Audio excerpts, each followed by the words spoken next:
Welcome to the show. In this one, Dustin H. James and I talked to Fairbanks Ladies of Wrestling, better known as Flo. 2 summers ago, Flo gave us access to the green room before their event at Williwaw Social in Anchorage on July 20th. We talked with event organizer and Flo co-founder Donald Crocker, and wrestlers Leslie Dope, TJ Rocks Rivera, Thunder Thighs, and Freya the Slaya. Flo has since disbanded due to interpersonal conflict, so this episode stands as a snapshot of where this organization and its wrestlers were at that time. Here's a clip of the announcers talking to the audience before the show at Williwaw. Absolutely no circumstances should you ever throw anything in the ring.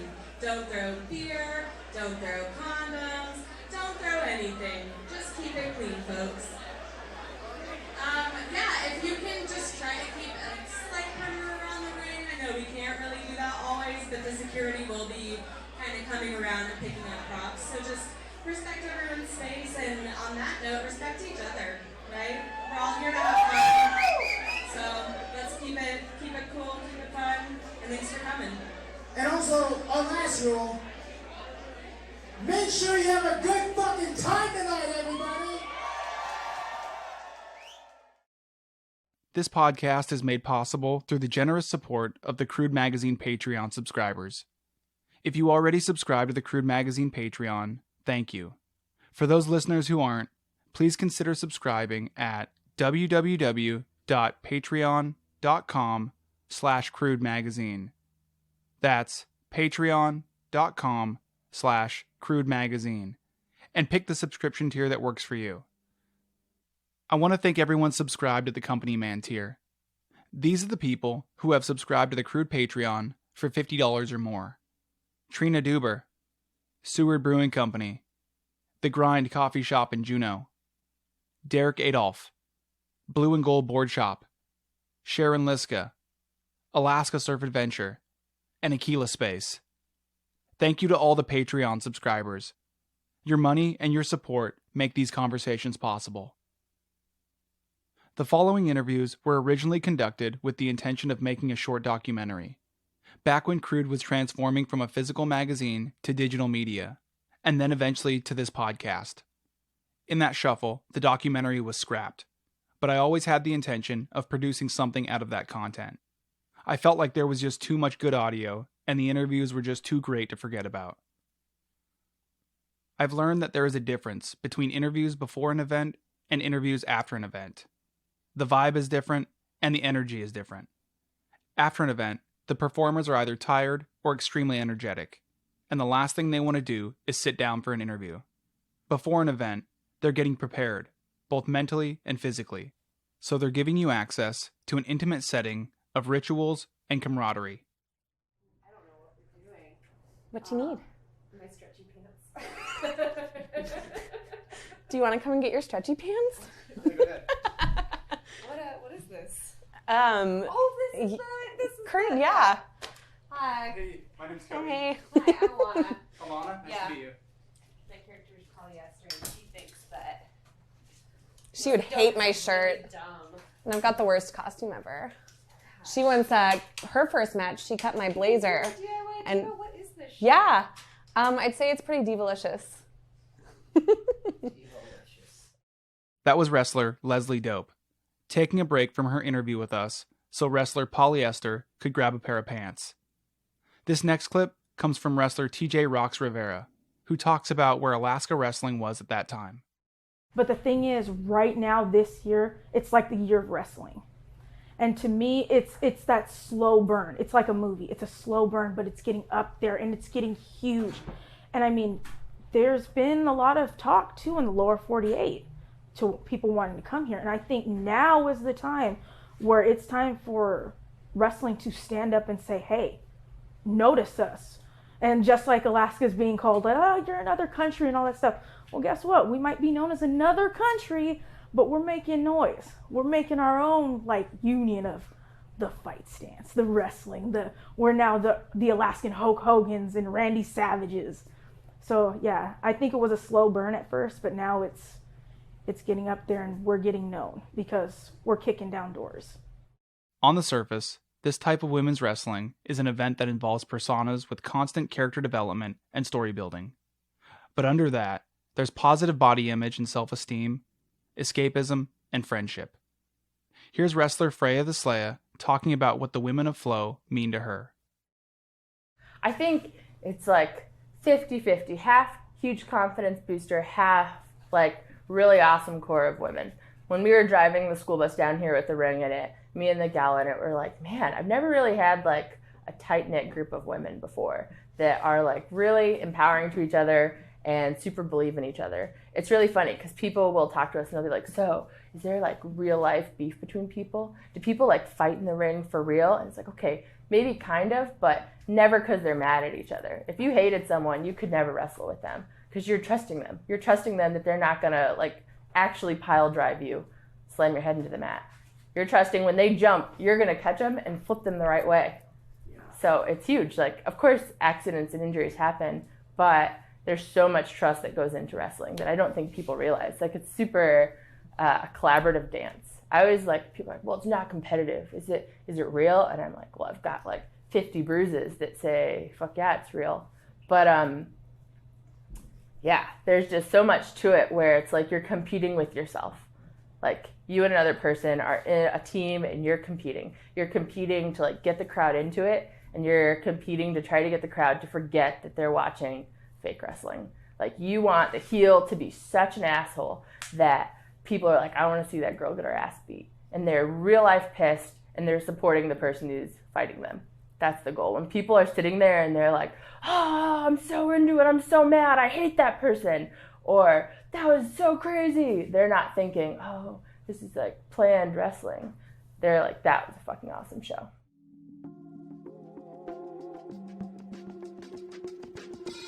This red light right here, it means we're recording. Okay, fired up. Crude conversations. Listen more than you talk. Go to work. So do you have a kind of a tagline, like let's get ready to rumble or anything like that? I do, but it's never actually seen by any of the crowd. We do so right before we meet, right before we wrestle every show, we do this thing where we have like a pump up show meeting. And like, I guess my tagline for when we meet is that we're the best fucking show in this state. But how do you say it to them? So most of the time, it usually goes, all those fucking people out there have no fucking idea what they're about to see because we know we're the best fucking show in Alaska. And that's how it usually goes. And then we chant Flow, and then we all get pumped up, and then we start wrestling. That was Donald Crocker, one of the original founders of Fairbanks Ladies of Wrestling. He handles show logistics, writes the storylines, commentates, and is also the ring announcer. You started Flow, correct? I helped start it. So I didn't actually, I wasn't there for the initial trip to Dawson where everyone found out about pro wrestling. I grew up loving pro wrestling as a child. And so when all my friends came back from Dawson, they told me about this wrestling thing, and they knew that I was a fan of wrestling. It also happened that I ran a bar on the campus of the University of Alaska Fairbanks, and so I had a venue that we could put on a wrestling show. So we kind of talked about it, and I helped get the first show going, and then we realized that people were really into ladies wrestling, and we were like, well, can we do a standalone show? And so we tried one out, and it came out pretty well, and we kind of just started taking off from there. When we originally started, there was 4 wrestlers, myself, and the 2 guys that built the ring, and that was all Flow was. We planned on only doing a single show and nothing else. Our first ring was made out of a birch tree that we had cut down from our buddy's cabin and turned into the ring post, and we used actual real ropes and then some wrestling mats we had stolen from a local high school. And that was our ring. Okay, so how did you steal them from the local high school? One of the other owners, or I guess organizers, her boyfriend at the time was a wrestling coach at the high school, and so he lent us those. And then we kind of went to the student rec center and borrowed some mats from them as well. And so, can you tell me about the ring that we're about to see? Mm-hmm. So the ring that we're about to see, it is we had to run a Kickstarter, and mostly it was a lot of family and friends, and then our fans, mostly in Fairbanks. They raised close to $4,000 for us. So the ring is from Georgia. It was built by a professional company, and it's our first professional ring. And it's only the second professional wrestling ring that's in Alaska. Really? Yeah. There's only one other one. This really cool dude named Mickey. He owns the other one, and he wrestles out of the NSA promotion out of Palmer.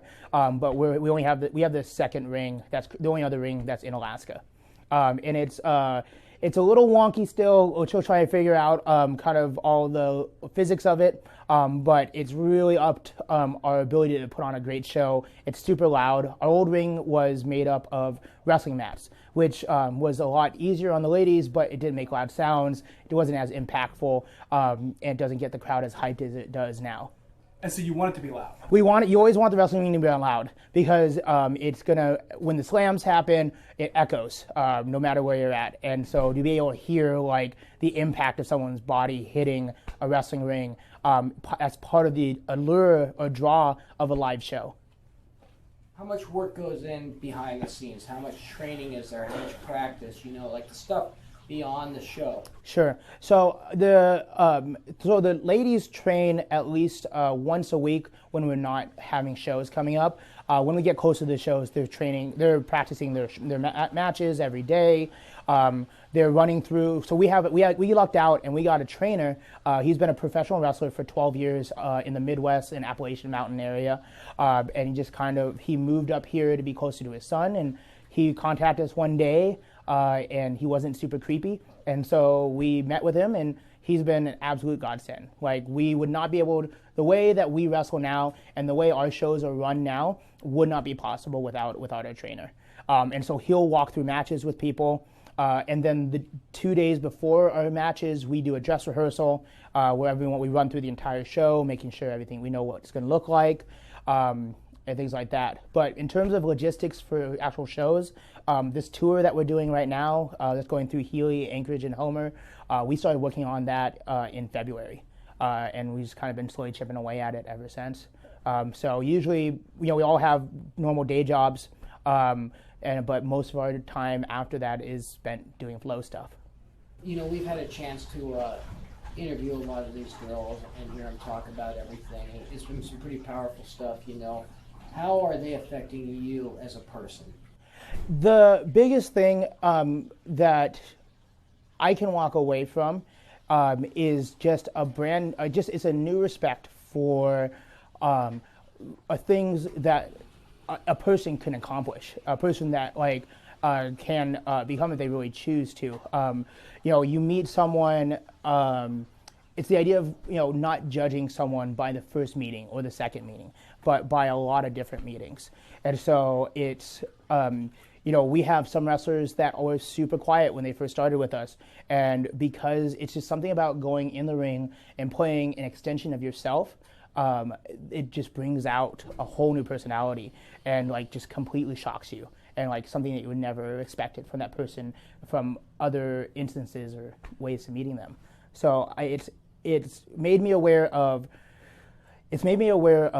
the abilities of these people that are in my Fairbanks community, and also on the downside of it, also just kind of the shittiness of mostly dudes that are pro wrestling fans that like to shit on women's wrestling and like to shit on women's wrestlers and don't feel like they're as valid of wrestlers as men are, and also just how shitty dudes are in general. One of our marketing techniques is a lot of the women are on Tinder as their character, and then we use the Tinder accounts to promote our shows. And just looking at some of the messages people get is just shocking. Someone can think this seems like a good idea to send to somebody, to sit on my face and ride it for a while. That's fucked up. Yeah. For someone you've never met before. That is fucked up. Do you so as a business person and this is kind of a venture for you, Where did you see, or where do you continue to see the worth in what you're doing in such economic straits? So the upside for all of us is that none of us have ever seen Flow as some type of cash cow or something that's going to make us a ton of money. What it is it's a community venture.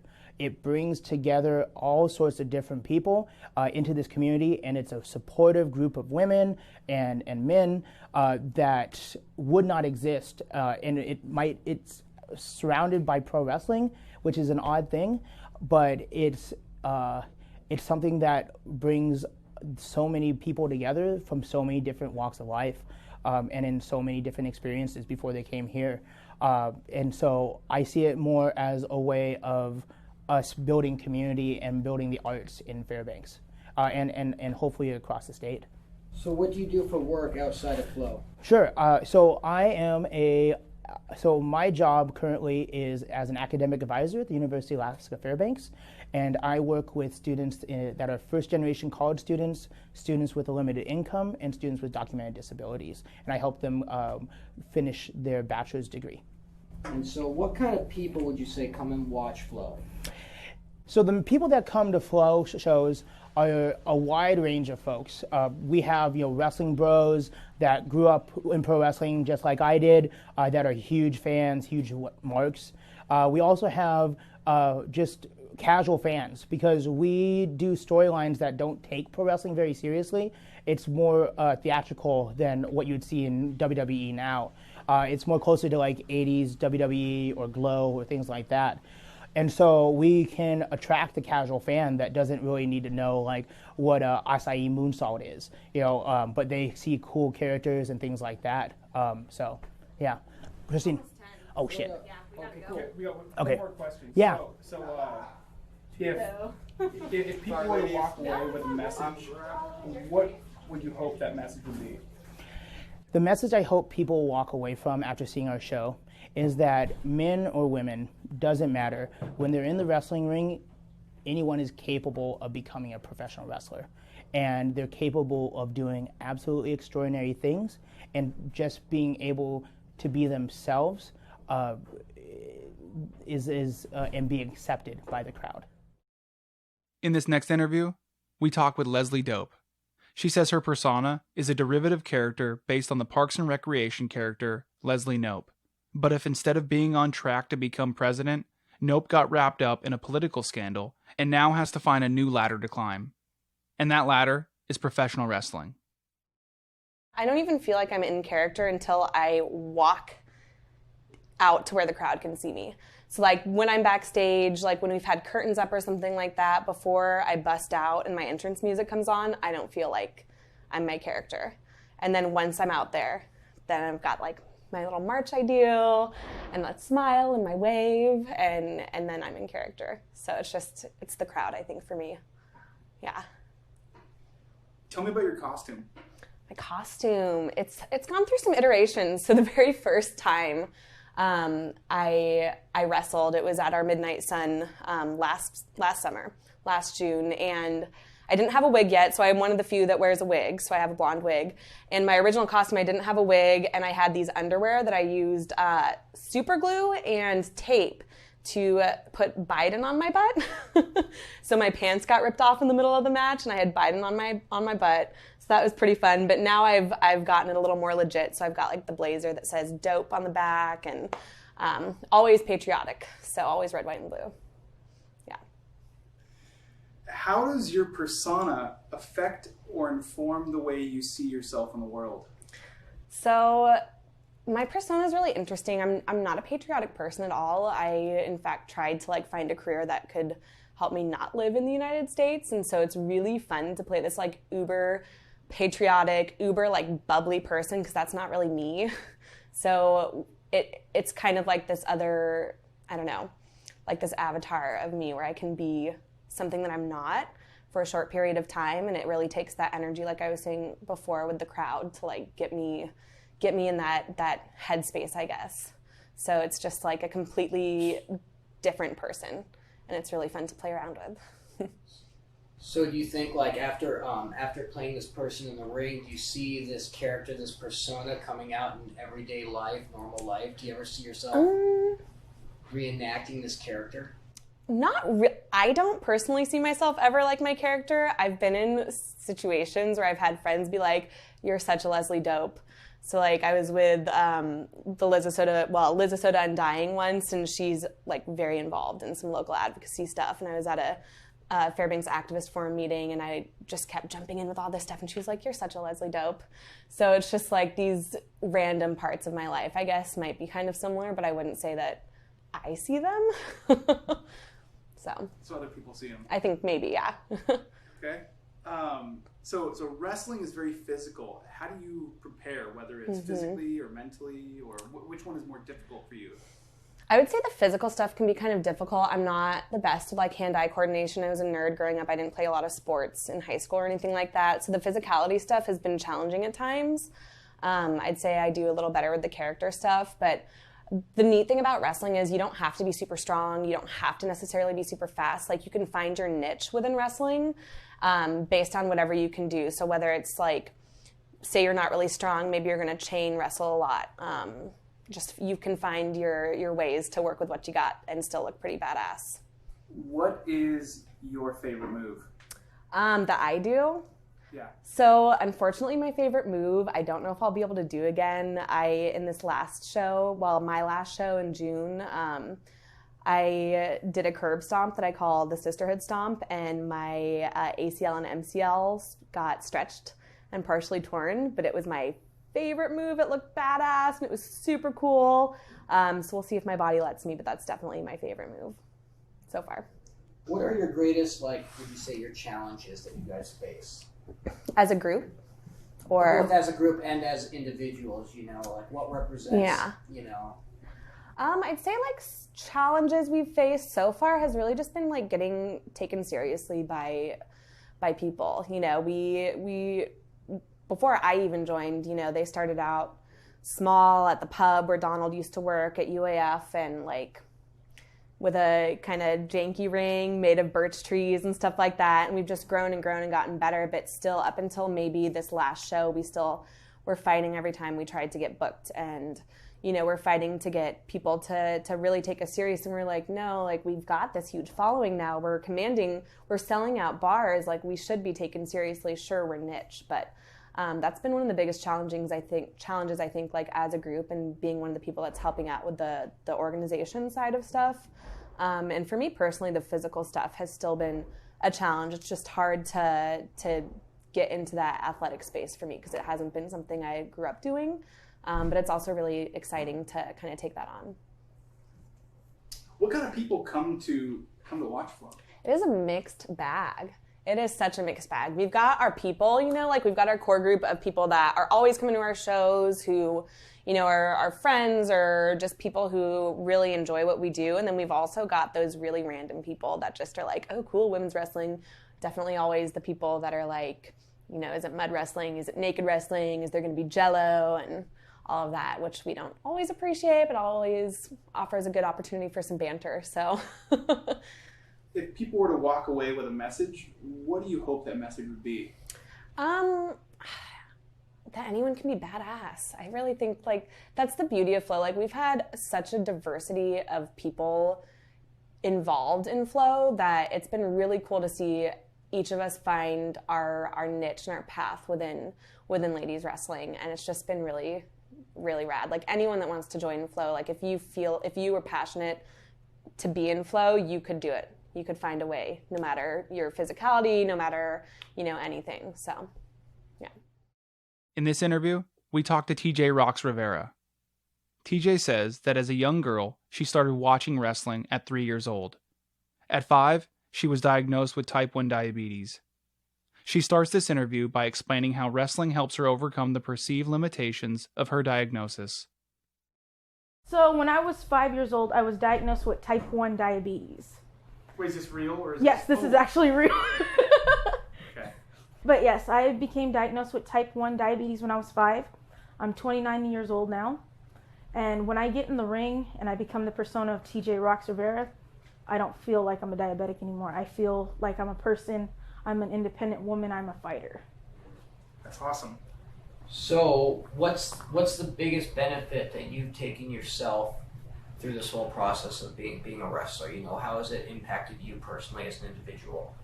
How it's helped me come out of my shell. It's made me a better person. And like I said, I'm a type 1 diabetic. Before, it was a scary thing, like to do sports and everything else. But when I get in that ring, I feel so empowered. I don't even feel like I'm a diabetic or normal anymore. I just feel like I'm the person I want to be. I want to see myself like this. And I wish I can go back in time and let my 5-year-old self know, you don't have to be scared anymore. You know, just because you're in the hospital and you feel weak and you feel tired and sick all the time, stand up and have fun and live life, because it's never promised and it's never guaranteed. You know, there's things that can happen in life. And being a type 1 diabetic, you feel weak and scared because you don't know what tomorrow brings. But being a wrestler made me feel like if something happened to me tomorrow, I can smile and say that I wasn't scared to live. I was happy that I made myself stronger. And that's what I love about it.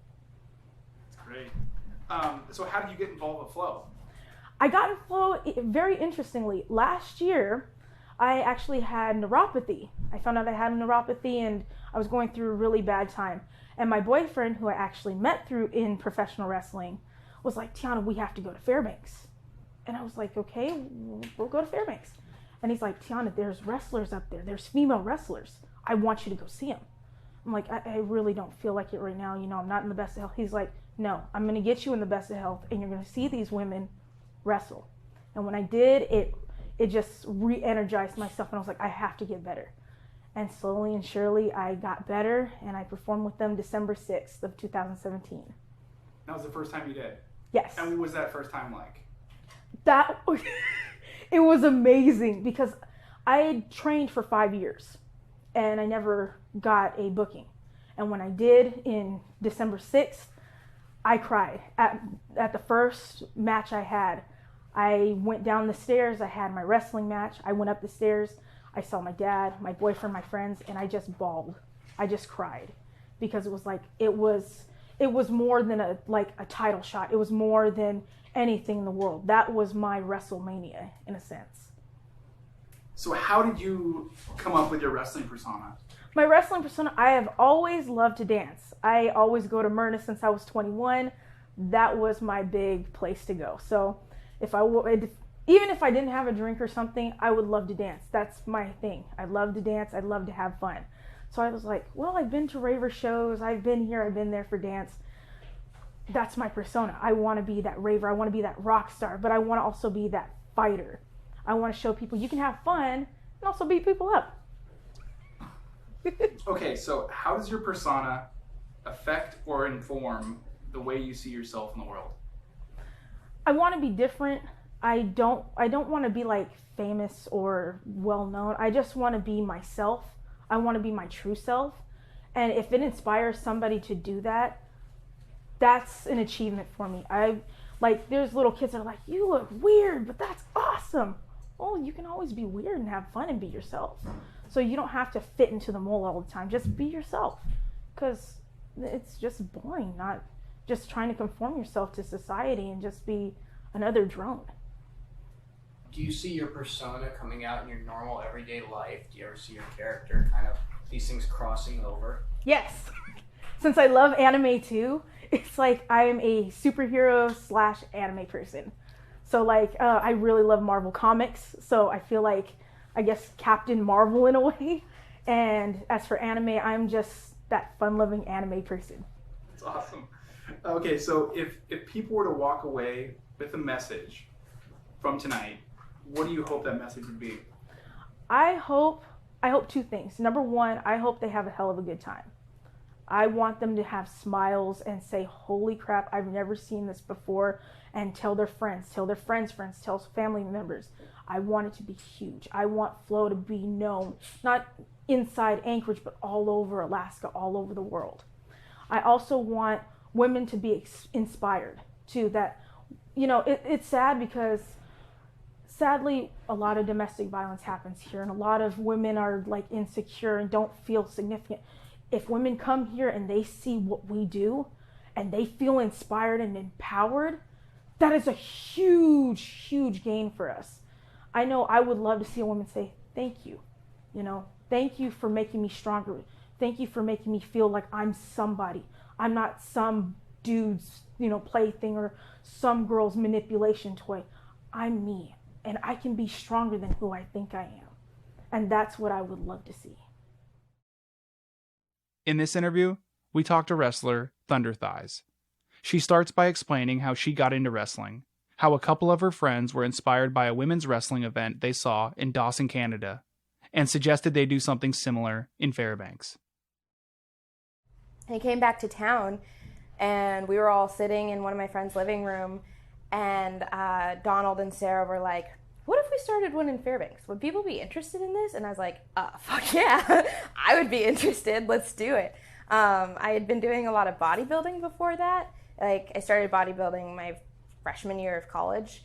And I hadn't been bodybuilding recently, so I was like, this is great. This is kind of an outlet for all of the weight training that I've been doing, and also it's like performance art. So I just dove headfirst in, and we put on our first show. And so how did you come up with your persona? I came up with my persona, Thunder Thighs, first because I wanted a clever name, and I was like, oh, I got big thighs, so I guess I'll start there. And my big moves are always with my legs. I wanted to, like I said, incorporate weightlifting. So I do a lot of stuff with, like, I squat people. I name a lot of my wrestling moves after things I would be doing in the gym.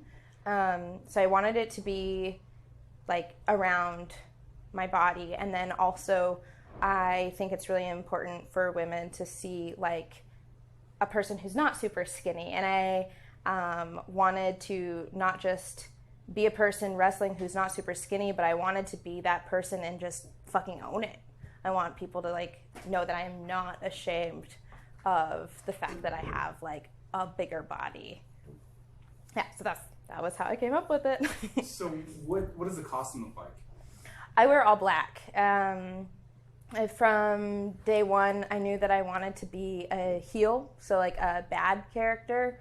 I've been wearing the exact same outfit since we started wrestling. It's just black leggings, a black top. I added like a cape here and there, some silver here and there, but that's it. The biggest part of my costume, I would say, is that sometimes I have these guys help me out with my persona, and I call them the Golden Boys, and they wear little tiny gold shorts, and I paint their bodies gold, and they carry me to the stage, or I walk across them to the stage. It's great. Are they going to be here tonight? No, I don't have. I usually use them for like when my event is the main event of the show. I think I'm rallying a couple guys together to help me with my entrance, but I'm not going to have anyone in little tiny gold shorts. I'm so sorry. So tell me a little bit more about the Golden Boys here, because this is a pretty cool Yeah, I got the idea for the Golden Boys because I watched a little bit of WWE wrestling, and there's always like these women that are like on the shoulder of guys, and they start a lot of the fights. Like, two guys will be like, oh, you touched my girl, I'm gonna beat the shit out of you. And I was like, oh, that's very objectifying and fucking weird. So I was like, I'm gonna take that concept and turn it around, and I'm gonna have these guys as props for my character. I'm gonna they're always gonna be changing. They're never gonna have names. They're just gonna help me with my entrance and help me during my fights, but that's it. So what is like your character, these performances, Fairbanks Ladies Wrestling, what does it do for gender roles to you? I mean, is it breaking them down? Is it changing them? Is it, like... Yeah, I think that flow definitely breaks down some gender roles. My character, I tried to be like very strong, badass, kind of silent. I don't talk a lot of shit during my thing. And I just don't think that you usually see that in female professional wrestling. You see a lot of women who are like, oh, she pulled my hair, and then they have a fight. Or you see, I don't know, it's just, it's weird. Like, you just see a lot of weird stereotypical gender roles, and I try really hard to not fall into any of those, and also not have my character revolved around my sexuality. That also happens a lot in professional wrestling, and I didn't want that. So do you think being just like a ladies only organization that allows you to kind of step outside and kind of break down the standard traditional gender roles, because typically you see women as kind of like part of the greater male organization? Yeah, I think so, and it's just centric, like it's all around women. I don't think that we have a lot of performance art like that in Fairbanks. I can think of like the roller derby girls. That's a really big one. But yeah, having it be women only is great. It like provides a really safe place for a lot of women that don't usually have that.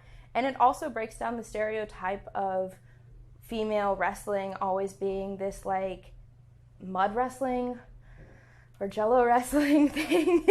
'Cause I really hate that. And we get to like prove that this is this badass corporation of women throwing each other around and doing these really cool athletic moves, not in mud, not in jello. We're not here to put on any sort of sexualized show for people. If a character has any sort of like sexual charisma, that is that character. We're not a like sexualized organization, which is what a lot of people assume an all-female wrestling organization would be. How has this being involved in professional wrestling and you know, how has it benefited you the most as a person, as an individual?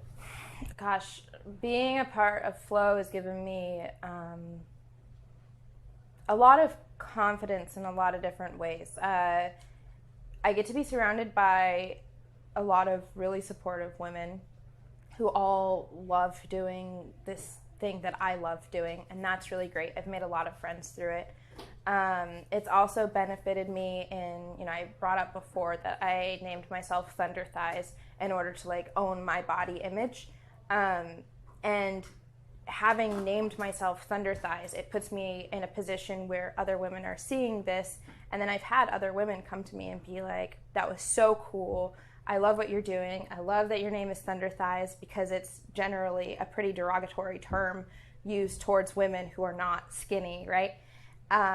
And having that experience of other women coming to me and telling me that I've given them confidence about their bodies has been like a huge game changer for me. And one of our wrestlers told me that like, she said that she saw us wrestle, she saw my name, she saw me wrestle, and then she became interested in doing it. And now she's full-time wrestling with us, and that feels awesome. In this last interview, we talked to wrestler Freya the Slaya. She starts by talking about wrestling personas, where they come from, and how they can permeate real life. How do you get into character? Well, everybody's character is really just them, but like 3.0. So it's you super amped up. And there's so much adrenaline when you walk out into the ring. It's like the best high you could ever have. You could not replicate it anyway. So once you're out there, it's just like, all right, we're going. And so Freya is just like me, but saying everything I wish I could say.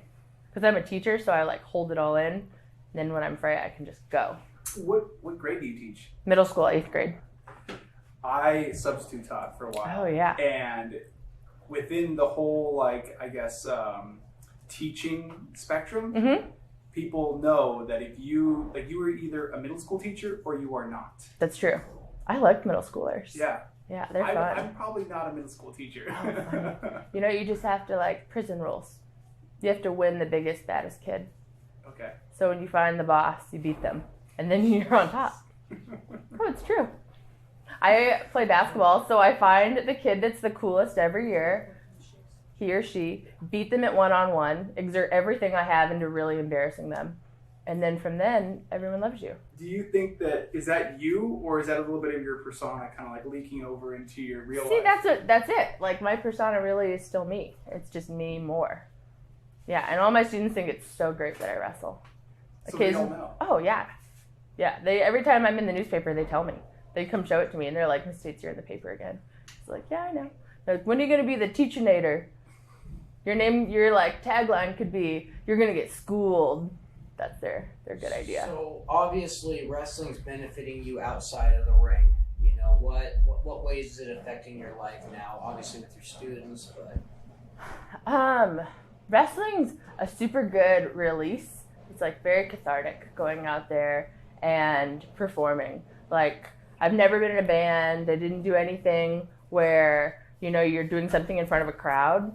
And so I have always had friends that do all this performing, and I would always go support them. But was like, oh, that's just never going to be me. I'll never be in the spotlight like that.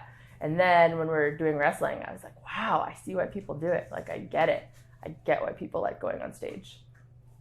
Wrestling's like very physical, right? So yeah. Like, how do you prepare for that? How have you like gotten used to that over the time of being a wrestler? Me and Thunder Thighs are really a perfect tag team because we've always been like solid women. Like, no one would ever call either of us dainty. And so we've have always joked that we accidentally hurt people all the time just in life. And we're always like, man, I didn't mean to hurt that person. And like in wrestling, we're like, this is what I'm supposed to be doing. I'm supposed to be really strong and throwing people around. So it's really funny because we're both like, man, this is exactly what we're supposed to be doing, is body slamming people every day. Have you had any injuries? Yeah, the first time we started wrestling, I slipped off a mat and landed on my shoulder. I got a concussion when someone landed on my head. I flipped over them and then they ass slammed my face. One time, Mary, we were practicing a move and her ass ripped my nose ring out and cut my face in 3 places. I still don't know how she pulled that off. Dude. Yeah, I had As someone with a nose ring, Yes. She ripped it out, cut next to my eye, cut my chin, all with her butt. Okay, so how important are all these ladies to you? Oh man, super important. I see these people all the time. Our ring is in my backyard. I don't think I have gone this whole summer a day without seeing a Flow wrestler. Yeah. It's really nice to have a community of people who are checking in on you. Hey, I noticed you were quiet because I see you every day. You were a little different today. And it's oh yeah, you would know because you had my head in your crotch earlier when we were wrestling. You would notice if I was in a bad mood. Yeah. Cool. Sorry. Didn't mean to bring up crotch-based wrestling. So if people were to walk away with the message from watching your performances, watching Flow, what would you hope that message would be? I hope that if people go to a Flow show later, when they get asked to do something crazy, that they say yes. When they can see us and be like, okay, these are moms and teachers and students and professionals and people with really normal day jobs. They can go out and fucking wrestle in front of hundreds of people. I can go do that crazy thing I always wanted to do. I should go be more adventurous in my own life. Instead of being I don't know, say, fuck yeah, I'm gonna go do that thing. That's what I hope people come away with.